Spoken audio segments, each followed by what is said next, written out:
This is a shared application activity, taking the time to practice making adaptations for your learner.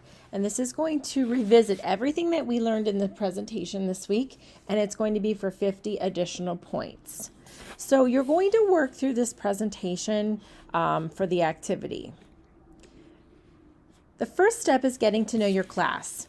As a teacher, you're going to have a class of learners. Since you don't have a class of learners, I made one for you.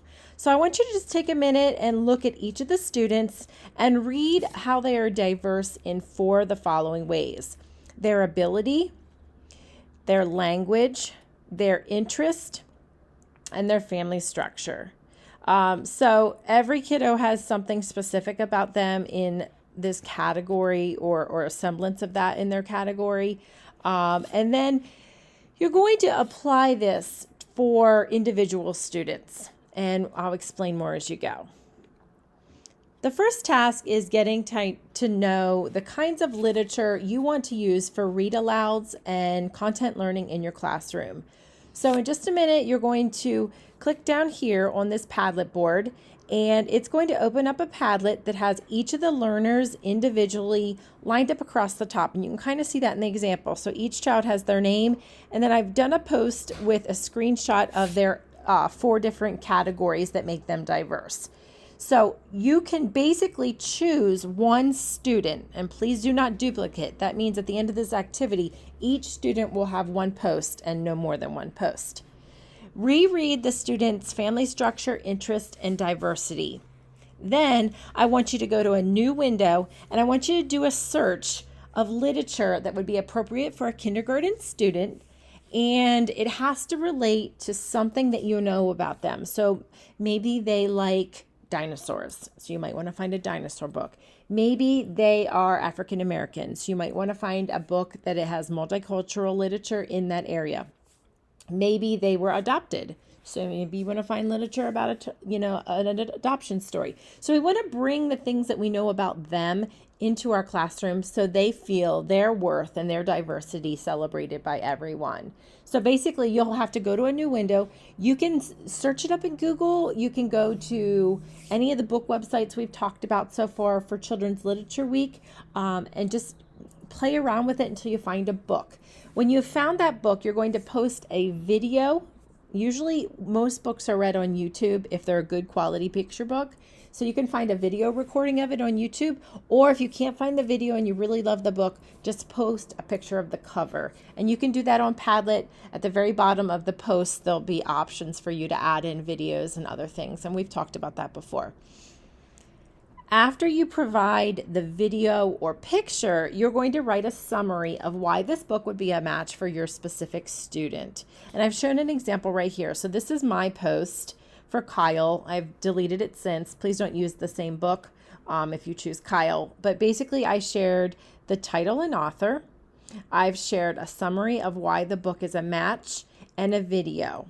Okay. Then after you've done your posting, you're going to browse the literature shared by 5 of your peers. So visit 5 other books.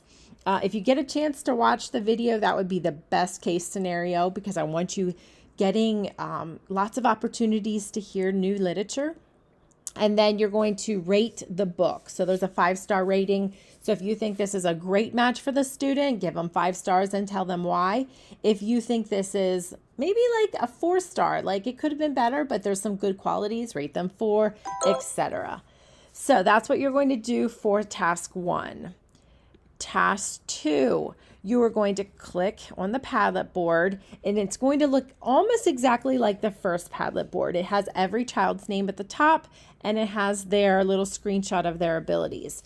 This time, we're going to focus in specifically on their language or their culture and their ability needs. So some of these students have ADHD, some have learning disabilities, some have speech IEPs, some are English language learners. So we're going to take that into consideration, and this is really directly related to what we learned this week about making adaptations using instructional strategies.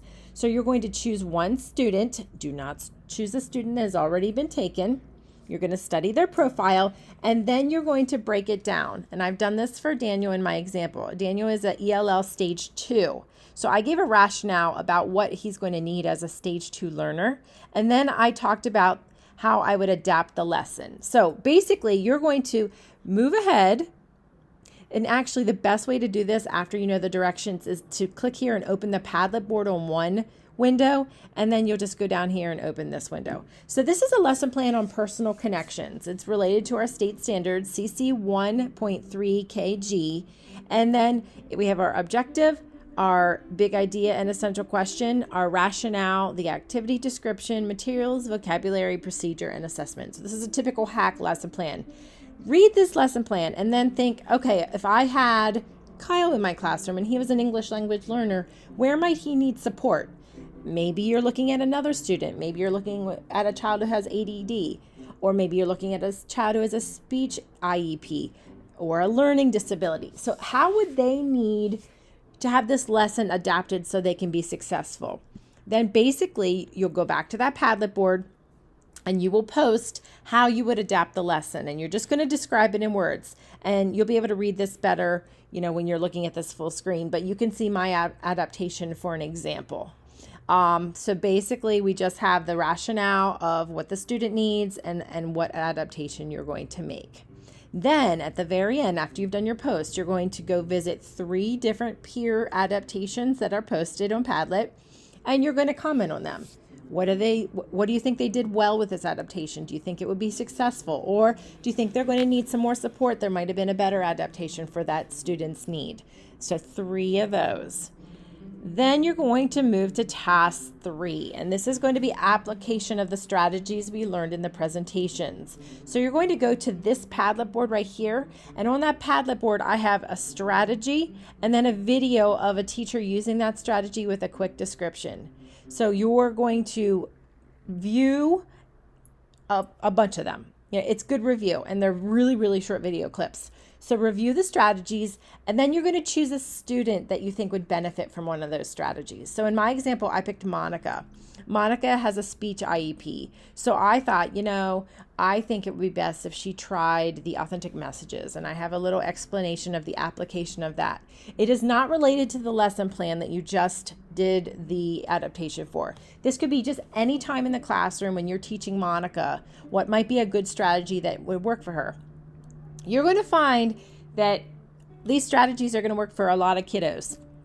So instead of worrying about the duplicates, so I picked Monica for the authentic messages, but someone else could pick Monica for something else. So you could pick a different strategy for Monica. So you can duplicate students, but try to make sure that all of these strategies have been covered. I don't want to see 10 people who do sheltered English adaptations and no one that has done technology integration. So try to spread it out, and where you see an opening, find a student that would meet that strategy. We don't have 24 strategies, but we have 24 students in the class. So we are going to have more than one person under a strategy, but again, just make sure you pick a different student. So there's the example. After you've done your strategy choice, you're going to put the name of the student, what do they need, how will you apply it? That's your up to step 5. And then read the posts of 3 of your peers and share in the comments section if you agree or disagree with the use of this strategy with that child, and tell why. That is our 50-point application. And it's really great if you read what your peers are posting, especially if you have some apprehension. I really don't know. The more that you read what they share, the more you're going to be able to collaborate together. And this is how we learn together in a virtual classroom.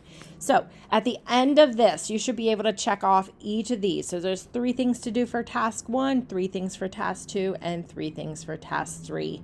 And that is your shared application adaptation activity. Let me know if you have any questions, and have fun learning.